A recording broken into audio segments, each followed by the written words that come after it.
నిజంగానే ఇది వస్త్ర పరిశ్రమకు చిన్న బొమ్మాయి. ఆ మాట నిలబెట్టుకుంటా ఇది మరో చిన్న ముంబాయిగా తయారు చేసే బాధ్యత నాది, గెలిపించే బాధ్యత మీదని చెప్పి మరొకసారి తెలియజేసుకుంటూ ఈరోజు ఇక్కడ బాలాజీ పాలేటి రామారావు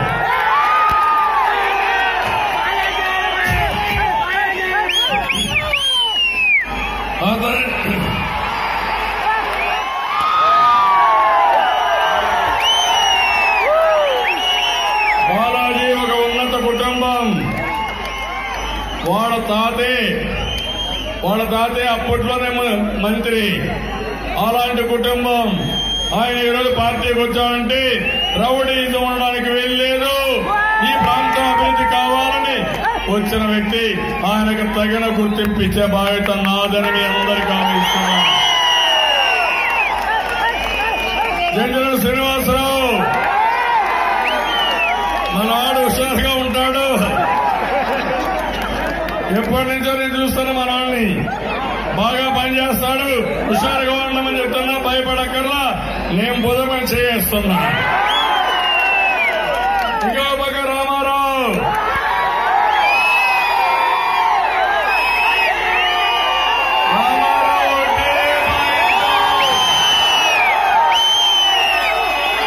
దుర్మార్గుడిని ఓడించడమే పాయింట్. అందుకే రామారావు ఒకటే అన్నాడు, ఇది ప్రజా అజెండా, దుర్మార్గుడిని ఓడించాలని.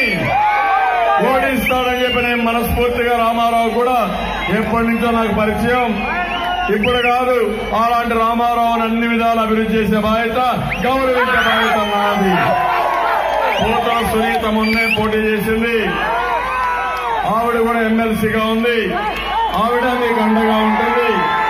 అదే మరిగా సజ్జా హేమలత వాళ్ళ మామగారు ఎప్పటి నుంచి ఇప్పుడు కూడా చేనేత కుటుంబం నుంచి వచ్చి మీకోసం పనిచేస్తా ఉంది.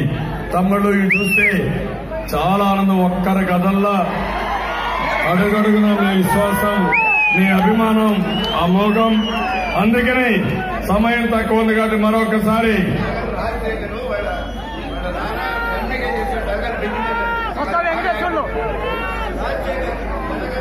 సరగల రాజశేఖర్ బెంజమిన్ గారు ఎంపీగా కూడా పనిచేశారు.